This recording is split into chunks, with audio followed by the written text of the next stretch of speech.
राहुल गांधी यांच्या भारत जोडो यात्रेची सांगता आज मुंबईतील शिवाजी पार्क या ठिकाणी होणार आहे। त्याचवेळी महाविकास आघाडीकडून त्या ठिकाणी शक्ती प्रदर्शन देखील होणार आहे। एका अर्थाने याच मंचावर उद्धव ठाकरे असतील, शरद पवार असतील, राहुल गांधी असतील, सोनिया गांधी असतील आणि त्याचबरोबर प्रकाश आंबेडकर देखील असणार आहे। यावर अधिक बोलण्यासाठी आपल्या सोबत शिंदे गटाचे आमदार आहेत शिरसाट साहेब। साहेब, कशा पद्धतीने पाहता एक शक्ती प्रदर्शन आज शिवाजी पार्क या ठिकाणी होणार आहे, ज्या ठिकाणी बाळासाहेब ठाकरे स्वतः म्हणाले होते की मी माझी शिवसेनेचंच काँग्रेस होऊ देणार नाही, मात्र आज त्याच मैदानावर एकत्र हे सगळे पक्ष अर्थात काँग्रेस, शरद पवार असतील गट आणि त्याचबरोबर उद्धव साहेब स्वतः असतील। आज खऱ्या अर्थानं मनापासून वाईट वाटतंय। आमच्या शिवसैनिकांसाठी हा काळा दिवस आहे। ते मैदान आम्हाला फक्त शिवसेना प्रमुखांच्या सभेने गच्च भरलेलं पाहण्याची सवय आहे। कधीच दुसरा नेत्याने ते मैदान घेण्याची सुद्धा हिंमत केली नव्हती। मग राजसाहेब असेल, त्यांनी एखादा वेळ घेतली असेल तर ठीक आहे, ठाकरे कुटुंब आहे। परंतु त्या ठिकाणी आज आघाडीची सभा होते आणि त्या सभेत उद्धव ठाकरे बसतायत, हा काळा दिवस आहे आमच्यासाठी।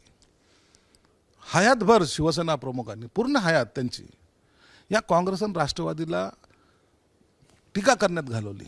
त्या स्टेजवरून बाळासाहेबांनी अत्यंत जहरी पद्धतीने टीका या काँग्रेस आणि राष्ट्रवादीवर केली। नको, हे सगळ्यात जास्त धोकेदायक आहेत असं बनलेलं आहे आणि त्यांच्या गळ्यात आज आमचे लोक हार टाकणार आहेत, त्यांचं वाहवा करणार आहेत, किती महान नेते असं म्हणणार आहेत। किती दुर्दैवाचं वेळ या लोकांवर आली, हे शिवसेना प्रमुखाला अपेक्षित नव्हतं आणि शिवसैनिकाला तर नाहीच नाही। आज शिवसैनिक स्वतः रडत असेल, त्याला वाईट वाटत असेल। ही शिवसेना प्रमुखांनी निर्माण केली। या शिवसैनिकासाठी आपण जेलमध्ये गेलोय।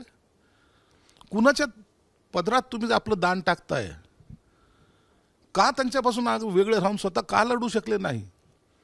तुम्हाला काय गरज आहे त्यांची? शिवसेना प्रमुखांनी इतके वर्ष काढली, यांच्याशी लढा देता देता अनेक शिवसैनिक गेलेत हो, त्याच्यात जीवानिशी गेलेत, संसार उद्ध्वस्त झालेत आणि तिथं शिवाजी पार्कवर सभा। काय बोलावं आता?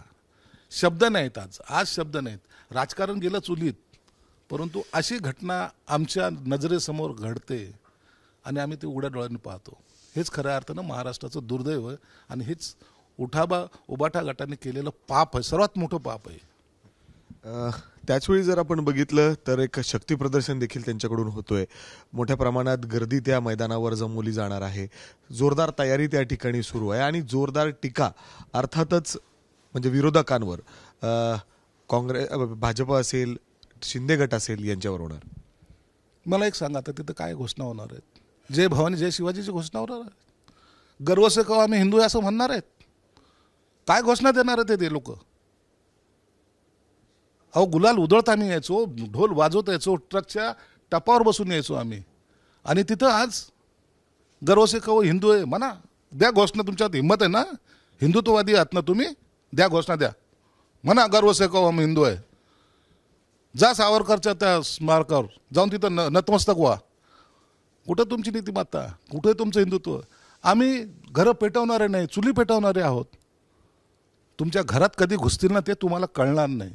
जे शिवसेना प्रमुखांनी वाचवलं होतं, आज तुम्ही ती मशाल घेऊन आपले घरं पेटवायला निघलात। हे आमचं दुर्दैव आहे। आम्हाला एक साथ द्या, एक आवाज द्या, हरकत नाही, पण हिंदुत्व सोडलं तुम्ही। आज तुम्ही एवढा मोठा डाग स्वतःला लावून घेतलाय।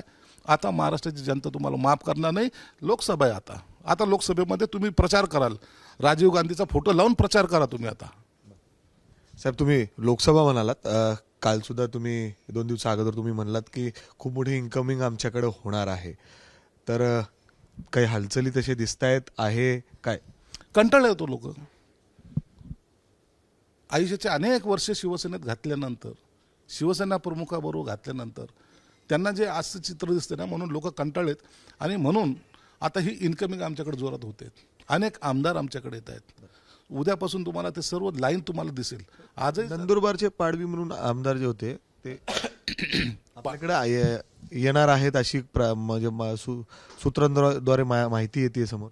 अनेक जण आहेत, एकदा त्यांना स्टेजवर येऊ द्या, स्टेजवर येऊ द्या. नसतं मग यांचा दबाव तंत्र सुरू होतो, कोण येणार काय येणार. मी बॉम्ब शूट म्हणल्याबरोबर आमच्याकडच्या काही लोकांना आले, त्यांनी बोलून घेतलं मातोश्रीला, काय चुकलं आमचं. आता यांची भूमिका पहिले आदेशाची होती, आता कॉम्प्रोमाइजची झालेली.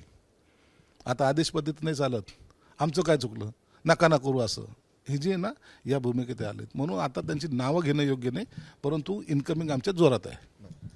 तुम्ही इन्कमिंग म्हणताय, मात्र संजय राऊत थेट तुमच्यावर टीका करतायत.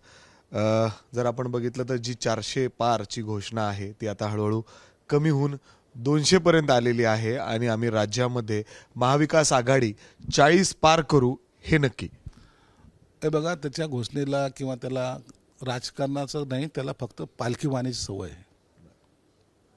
आज तुम्ही मुंबईमध्ये पाहिले असेल तर राहुल गांधी बरोबर फक्त संजय राऊतचा फोटो आहे. हार्दिक स्वागत करतोय तो.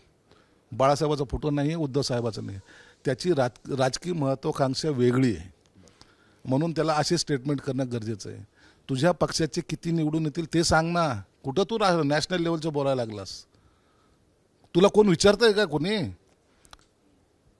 भांडूपासून मातोश्री, मातोश्रीपासून सामना, याच्याशिवाय तुमची लिमिट आहे का काही? एवढंच तुमची लक्ष्मण रेषा आहे. आता भांडूपासून तर शिवाजी पार्कपर्यंत त्यांनी रांगोळी काढली असेल, वेलकम राहुलजी वेलकम. हे हे हे नालायक आहेत, ज्यांनी उबाठाला डुबवलंय. साहेब, शेवटचा प्रश्न विचारतो. अजून सुद्धा जागा वाटपाचा निर्णय जो तिढा होता तो सुटलेला नाही.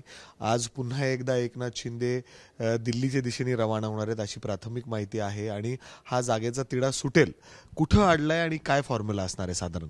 काही नाही, तुम्हाला सांगतो, हे सगळ्या बातम्या आहेत. तिढा संपूर्णपणे सुटलेला आहे. 1-2 जागाचं जे आहे ना आदला बदल आहे फक्त. काही ठिकाणी भाजपचे कार्यकर्ते आग्रह करतात का आम्हाला ही जागा सोडा, काही ठिकाणी आम्ही आग्रह करतो का नाही ही जागा आम्हाला सोडा. या 1-2 जागा आहेत. आणि काही जे काही नेते आहेत वरिष्ठ, त्यांची मागणी आहे की आम्हाला कुठंतरी आमची इथं आम्हाला निवडणूक लढायची. हे एवढं इथपर्यंत मर्यादित आहे, एकदम छोटासा विषय आहे. आणि म्हणून ते आज महायुतीचा तिढा सुटलेला असेल. उद्या कदाचित आमची यादीसुद्धा जाहीर होईल. साधारण किती जागा अंदाज पण म्हणजे आपण म्हणजे त्याच्यामध्ये सॅटिस्फाईड राहाल एवढे जागा डिसाईड झालेले शिंदे गटाला मिळतील? नाही, तर हा आकडा मी सांगू शकत नाही, कारण की हा आकडा जाहीर करण्याचा अधिकार जेवढे आपल्याकडे होते तेवढे तरी मिळतील का? तेवढे तर नक्कीच आहेत, त्याच्याबद्दलचं शंका घेऊ नका. साधारण किती? नाही, पहिले जे काय ते आमचे जे काय आमच्याकडे 13 खासदार आलेले आहेत ना, ते तर आहेच. आम्ही मागणी केलेली 22ची. त्याच्यात जे काही कॉम्प्रोमाइज करायचा अधिकार आहे तो एकनाथ शिंदे साहेबाला, म्हणून तो आकडा आम्ही सांगू शकणार नाही, ते शिंदे साहेब सांगतील. जर आपण बघितलं तर अशा पद्धतीने वेगवेगळ्या या सगळ्या घटनांवर त्यांनी टीका केलेली आहे आणि आम्ही जागेचा जो संपूर्ण तिढा आहे तो आज संध्याकाळपर्यंत कदाचित सुटेल सुद्धा आणि एकनाथ शिंदे दिल्लीकडे जातील आणि हा संपूर्ण तिढा संपेल असा देखील विश्वास ते संजय शिरसाट या ठिकाणी व्यक्त करतात. कॅमेरामॅन अमोल गवाळेसह मी मिकी घई, एबीपी माझा, मुंबई. एबीपी माझा, उघडा डोळे बघा नीट.